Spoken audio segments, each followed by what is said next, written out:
Bonjour à tous et à tous. Alors on se retrouve aujourd'hui, on a rendez-vous à l'agence Alliance de Monsieur Guerre à Saint-Dié-des-Vosges pour parler des besoins du créateur en matière d'assurance. Et vous avez souvent beaucoup de questions sur vos créations d'entreprise autour des questions d'assurance d'activité, d'assurance du dirigeant. Alors aujourd'hui on va aller chercher des réponses chez un professionnel de l'assurance et puis surtout on va voir aussi quels sont ses besoins à lui pour bien vous renseigner par rapport à votre projet. A tout de suite à l'intérieur de l'agence. Bonjour. Bonjour, enchantée. Merci de nous accueillir dans votre agence à Saint-Dié-des-Vosges. Donc vous êtes assureur Alliance.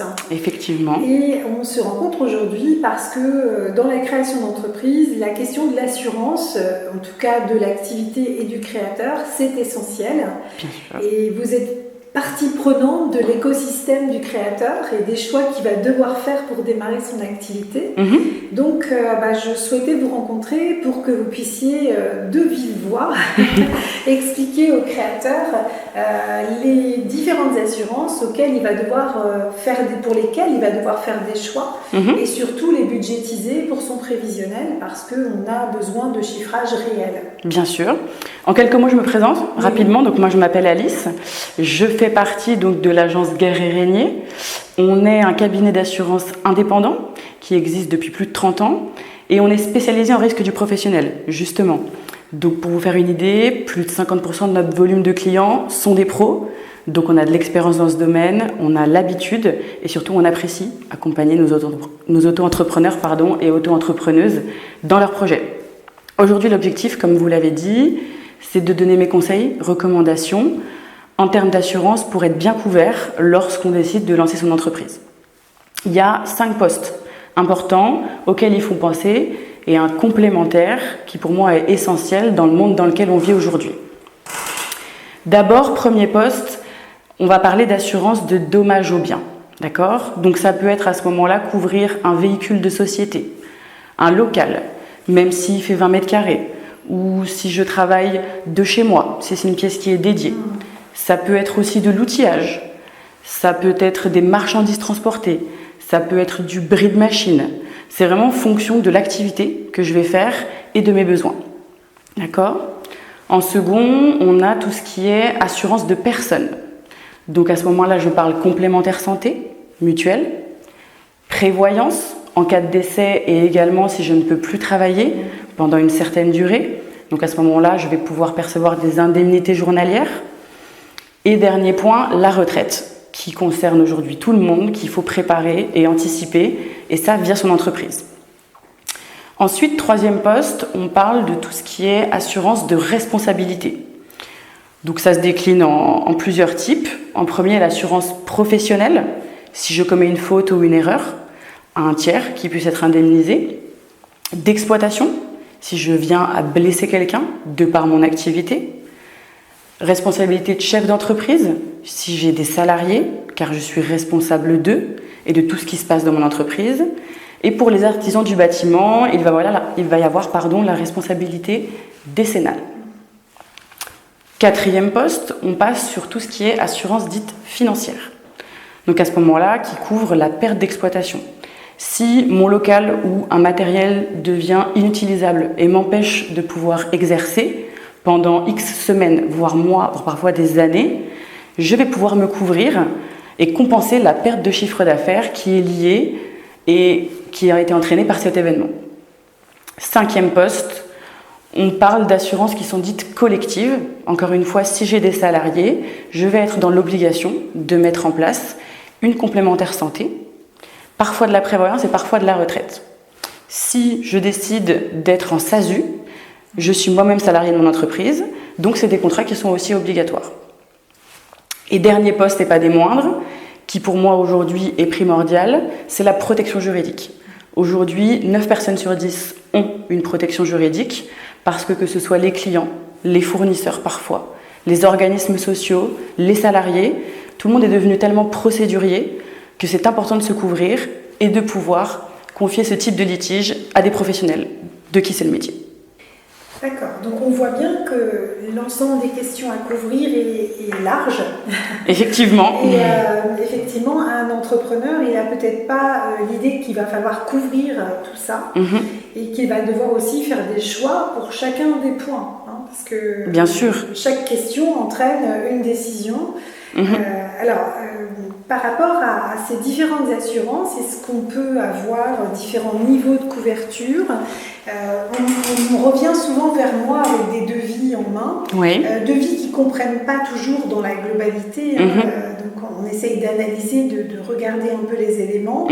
Par exemple, la question des franchises. On a souvent des offres avec différents niveaux de franchise. Est-ce que vous pouvez expliquer concrètement à quoi correspond la franchise? Tout va dépendre du risque qui va être couvert, d'accord? Une franchise, c'est un reste à charge, du coup, en cas de sinistre, pour faire déjà très simple. Suivant le risque et le sinistre qui peut être encouru à ce moment-là, la franchise va plus ou moins être élevée. Il va y avoir des franchises de base, qui vont être fixées par l'État, et des franchises qui vont être fixées par les compagnies. Et le but, c'est de pouvoir jongler avec ça, qui permet aussi de pouvoir équilibrer la cotisation et équilibrer les risques aussi, suivant ce qu'on va couvrir et du coup, de quel type d'assurance on va parler. C'est important de savoir à quoi ça correspond et quel est le cadre finalement de cette franchise, parce que souvent, on a l'impression que c'est un peu forfaitaire, mais là, on entend bien qu'il peut y avoir des réglementations derrière. C'est ça, effectivement, ça ne sort pas de nulle part et c'est vraiment lié au risque en question qui est garanti. Et nous, à l'agence, ce qu'on fait, c'est vraiment des études complètes et claires et des découvertes de nos clients et on décortique avec eux les contrats. Et c'est ça qui est important aussi, c'est de définir ce qu'on garantit, mais aussi ce qu'on ne garantit pas. Il faut savoir, je suis d'accord avec vous, où est-ce qu'on est couvert et où est-ce qu'on ne l'est pas, où est-ce qu'on en a besoin et parfois de quoi on n'a pas forcément besoin. Ça va dépendre. Un outil qui aujourd'hui a plus de 10 ans, on va peut-être pas le couvrir comme une machine toute neuve. C'est vrai que ce que je recommande aussi, c'est qu'on doit faire des choix de démarrage. On n'a pas le choix, entre guillemets. Il faut bien être assuré pour démarrer son activité. Malheureusement, on peut encore croiser des entrepreneurs et des auto-entrepreneurs en particulier qui n'ont pas souscrit d'assurance en responsabilité civile professionnelle. Effectivement. Quelles seraient les conséquences de ne pas avoir souscrit cette assurance ? Elles peuvent être multiples. À ce moment-là, on commet une faute, une erreur. Par exemple, on est dans son entreprise, une clé tombe dans une machine, blesse une personne, X, qui passait par là. Et bien à ce moment-là, notre responsabilité civile est mise en cause et on n'a pas de couverture. Donc après, derrière, il y a plusieurs démarches qui peuvent être faites, mais si à ce moment-là, l'assureur de cette personne X et de ce tiers identifié se retourne contre nous, nous ne sommes pas protégés. Alors, ce qui arrive aussi régulièrement, c'est qu'on a fait un choix au démarrage et on oublie de le faire évoluer, en particulier sur la responsabilité civile professionnelle. Comment ça peut se passer à ce moment-là? Si j'ai acheté du matériel supplémentaire, j'ai peut-être pris un local plus grand, etc.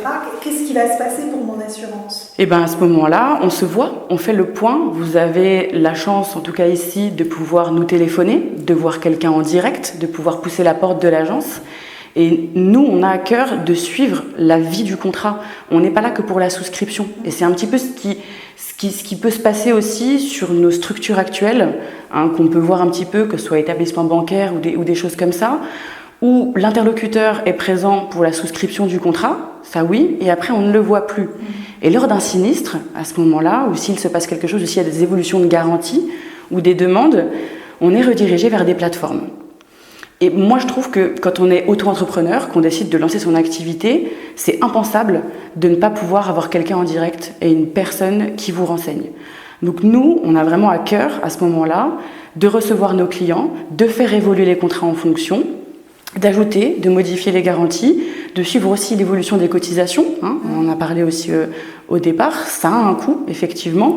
Et le but, c'est qu'on puisse accompagner nos clients professionnels et pas les laisser dans le néant, quoi. Pas du tout. On adapte tout le long de la vie de la société les contrats. Ok. Alors, une question qui est aussi importante, c'est souvent la question des stocks. Parce que voilà, j'ai une perte d'exploitation, j'ai eu une inondation dans mon local, ou bien il y a eu un dégât qui n'est pas de mon fait, mais comment je vais pouvoir recouvrer la valeur de mes stocks pour pouvoir redémarrer mon activité? Et bien à ce moment-là, c'est là où on parlait d'assurance financière. et de couverture de perte d'exploitation. Il se passe quelque chose qui m'empêche de pouvoir bien mener mon activité pendant un certain temps. J'ai une certaine couverture. Et à la base, j'ai défini un contenu, on va dire, un prix, une base, d'accord, sur laquelle je vais pouvoir être accompagnée par mon assureur pendant ce sinistre-là. Et le temps que tout soit réglé et que je puisse me racheter un matériel ou que mon local puisse être rénové. On estime un stock au moment du prévisionnel. Et moi, je le vois chez mes commerçants, souvent le stock en réel va être plus important dans le magasin et dans les réserves que ce qui était dans le prévisionnel. D'où l'importance de revenir vers vous, bien sûr, pour redonner la vraie valeur. Bien sûr. Stock. Et de notre côté également, on prend le temps de faire des visites de risque avec nos clients, de venir voir, de venir sur place, de leur conseiller aussi. Et c'est là où on peut se rendre compte et se dire « Ah tiens, il y a ça aussi. Et puis ça qu'il faudrait peut-être couvrir. » Voilà. Donc nous, on apporte vraiment notre conseil. On ne propose pas simplement du contrat. On est présent et je ne vais pas dire quotidiennement, mais on a des clients professionnels qui nous appellent très souvent. C'est vrai que, par exemple, la prise d'un local commercial pour faire du commerce entraîne aussi des questions sur, aujourd'hui, moi je leur pose la question de la sécurité du local. Est-ce que la sécurité est garantie parce que le vol des stocks, bien sûr, que tous ces risques d'effraction sont là. Et on a des niveaux de protection, c'est ça, effectivement, suivant l'activité et suivant le risque, on va nous demander un certain niveau de protection. Donc on va du coup vérifier avec le client, parfois lui conseiller, et ça va nous permettre aussi, encore une fois, de jouer sur la cotisation. Au plus votre local est protégé, au plus votre cotisation d'assurance, du coup, va être moindre, si je peux me permettre, puisque voilà, on va pouvoir justifier et estimer que vous avez mis des solutions en place pour vous protéger contre le vol, le vandalisme. Un des autres points où on a souvent des discussions avec les créateurs, c'est la prévoyance. Effectivement, ils vont se retrouver indépendants. Et alors, je ne parle pas des présidents de SAS ou de SASU, mais vraiment de tous les travailleurs non salariés. Et on va jusqu'aux gérants des SARL, de l'URL. C'est vraiment un statut où on entend bien le mot indépendant et où cette protection me paraît, moi, indispensable. Donc je leur dis, mais faites-moi au moins un devis de prévoyance, allez au moins consulter l'assureur sur ces questions-là. Et souvent, on voit malheureusement encore des devis, enfin des offres en tout cas, avec 90 jours de carence. Et là, je leur dis non, c'est pas, ça ne va pas vous couvrir.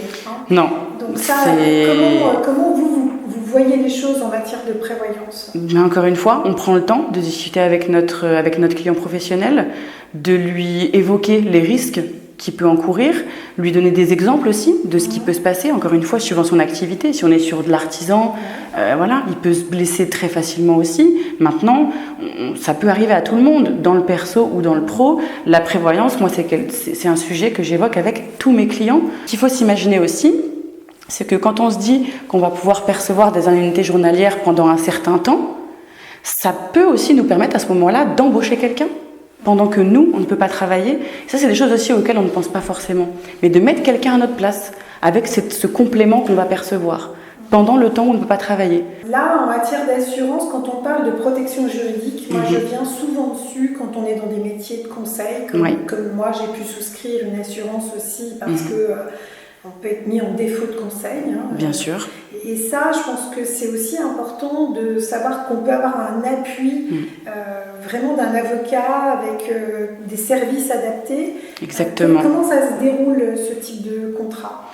Et bien à ce moment-là, j'ai envie de vous dire, comme vous venez de dire, chacun son métier. On est vraiment face à des experts, des juristes qui peuvent dans un premier temps répondre à nos questions. Si parfois en matière juridique, on n'a pas forcément de connaissances et qu'on a simplement envie d'exposer un problème, derrière, eux ensuite peuvent nous apporter un conseil, commencer certaines procédures, si on le souhaite, envoyer parfois des courriers, voilà, qui sont rédigés comme il le faut. Et après, derrière, s'il faut à ce moment-là entrer en procédure, ils s'occupent de tout. Ils sont en charge du dossier et ils font un suivi pour vous. Voilà, le but, c'est de ne pas se retrouver dans ce genre de situation, qu'on soit mis en cause ou qu'on souhaite mettre en cause, et ne pas savoir quoi faire, et que ce soit trop tard. J'ai eu trop de clients qui m'ont téléphoné et qui m'ont dit j'ai un problème, j'ai eu un souci avec un fournisseur qui ne me livre pas. Voilà, encore une fois, que ce soit dans le pro ou dans le perso, c'est des choses qui peuvent arriver tout le temps et à n'importe qui. Et on s'en rend souvent compte quand on est face à son premier litige. C'est là où on est embêté. Ouais. Et je pense qu'il faut bien faire la différence entre ce contrat qui est une protection juridique et les lignes qu'on retrouve en ce qu'on appelle en défense et recours, qu'on voit dans les offres d'assurance professionnelle, et on a vraiment deux niveaux différents, on n'est quand même pas sur la même protection. On ne parle pas de la même chose. La défense et recours, ça nous permet, nous, assureurs, d'aller faire un recours contre un tiers, s'il y a un sinistre ou s'il se passe quelque chose. La protection juridique, c'est vraiment une couverture en cas de litige. Et c'est des procédures des fois qui sont très longues, très lourdes, dans lesquelles on n'a pas forcément envie de se lancer. Et là, de savoir qu'on peut être accompagné, c'est important. Et la retraite, alors la retraite... moi, je leur dis souvent, mais posez la question de la retraite, parce qu'on sait qu'on ne va pas cotiser de la même façon. Bien sûr. Et qu'il y aura des conséquences le jour où on va aller solliciter la retraite. Effectivement. Alors, même si, c'est vrai que souvent, quand ils sont plus jeunes, au niveau des créateurs, ils se disent, on sait pour dans plus tard, mais il faut peut-être y penser un petit peu maintenant. La question, c'est finalement, ces contrats retraite, c'est quoi? C'est de l'assurance vie? Comment c'est présenté aux créateurs d'entreprise? Ouais, on peut parler d'assurance vie, assurance de personnes. C'est vraiment un complément à la retraite, c'est ça qu'il faut s'imaginer. Ça va être de l'épargne long terme. Moi, je l'appelle comme ça. Il y a plusieurs catégories. L'épargne court terme qu'on va mettre sur du livret en cas d'aléa, en cas de coup dur. On va avoir de l'épargne moyen terme qu'on va parfois mettre sur des contrats d'assurance vie avec des idées de fructification, un petit peu de son épargne, etc. Mais toujours un capital qui est disponible. Et la retraite, ça va vraiment être du long terme où on va se dire je mets ça de côté pour vraiment plus tard, pour moi, quand j'en aurai besoin. À la retraite, puisqu'à ce moment-là, comme vous le dites, en tant qu'auto-entrepreneur, le revenu qu'on va percevoir quand on sera en retraite sera franchement, honnêtement, on le voit aujourd'hui, divisé par 2, honnêtement. Il va falloir subvenir à ses besoins, quoi. Et via l'entreprise, c'est aussi un produit qui permet de faire un petit peu de déduction fiscale, aussi, et de transmission également derrière. S'il vient à nous arriver quelque chose, ce n'est pas de l'argent qui est placé à fond perdu. C'est ce qu'il faut se dire aussi. C'est pour ça que je parle d'épargne. Voilà. C'est un capital qui sera ensuite derrière reversé aux bénéficiaires qu'on définit. Ouais, donc c'est quand même important d'y penser assez tôt. C'est ça. Alors moi, ce que je leur conseille, c'est effectivement d'en parler avec l'assureur dès le démarrage. Peut-être d'attendre quelques mois, de voir un peu comment évolue aussi leur entreprise, parce que on ne sait jamais. Au bout d'une première année, on sait vraiment où on commence à se positionner dans son entreprise financièrement, j'entends. Bien sûr. Et puis après, d'enclencher assez rapidement les contrats pour effectivement démarrer les versements, parce que on a quand même beaucoup de créateurs d'entreprises qui sont dans leur deuxième, voire troisième vie professionnelle. Ils ont fait une vie salariée, ils ont peut-être eu un petit passage indépendant, ils ont revenu... et donc là, c'est important de lisser un peu tout ça avec le bon contrat. C'est sûr. Et on est là pour ça. On est là pour se revoir plusieurs fois, comme je l'ai dit. Le but, c'est pas de... Voilà. Nous, on n'est pas là pour se voir à la souscription et après, on ne se voit plus. Au contraire, c'est de pouvoir vraiment apporter un conseil, une gestion et une évolution, quoi. Créer une vraie relation de confiance, mais qui dure. Et le petit plus aussi, la chose à laquelle il faut penser et qu'on n'a pas évoqué, c'est la gestion des sinistres. D'accord. Si demain, il se passe quelque chose, j'ai un accrochage, un accident avec mon véhicule de société, mon local qui a brûlé suite à un incendie, tout type d'événements climatiques qui peuvent se passer, nous, à l'agence, on a gardé la gestion des sinistres en interne. D'accord. Ça veut dire qu'on fait un suivi complet du dossier. Et ça se fait de plus en plus rare aujourd'hui. Mais pour moi, c'est indispensable de pouvoir apporter ce conseil-là et ce suivi s'il se passe quelque chose. Parce que c'est notre bébé, l'entreprise, un petit peu, on voit avec nos clients professionnels. Et voilà, ils ont besoin d'être rassurés et de pouvoir passer, de pouvoir venir nous voir et qu'on puisse leur dire, ben voilà, on en est là aujourd'hui, on a transmis ces pièces-là, on attend celles-ci. Et voilà, d'avoir un vrai historique, nous aussi, là-dessus. Et l'habitude, encore une fois, c'est pour accompagner un client professionnel, je trouve que c'est important d'avoir vraiment quelqu'un en face de soi. Mais c'est vrai que, on le voit, on est confronté en tant qu'entrepreneur à ces boîtes vocales, tapez 1, tapez 2, tapez 3, et on va être en liste d'attente et on n'aura pas forcément l'interlocuteur, alors qu'on n'a pas de temps à perdre finalement en tant qu'entrepreneur. Bien sûr, on a besoin de travailler et d'avancer. Je pense aussi aux artisans et à tous les risques qu'ils ont. On leur dit toujours, si votre utilitaire, est-ce qu'il est en en sécurité le soir, et éviter de laisser trop de matériel dedans. Bien sûr. Mais ça peut arriver que le matin, il n'y a plus l'utilitaire ou bien il n'y a plus le matériel. Effectivement. Et c'est arrivé aussi, moi, pour des food trucks, par exemple, qui ont été visités la nuit et abîmés. Et c'est leur outil de travail, donc ils ne peuvent pas recommencer à travailler directement. C'est clair. Et c'est pour ça qu'on est là. Et c'est pour ça qu'on s'assure pour ce type de risque, justement. Et voilà, le but, c'est que nos clients professionnels puissent grandir et qu'on puisse grandir avec eux, quoi. C'est du donnant-donnant. D'accord. En tout cas, merci beaucoup pour cet entretien. On refera une spéciale jeune femme entrepreneur. Avec plaisir. Ça s'adressera aussi aux femmes des territoires, par exemple.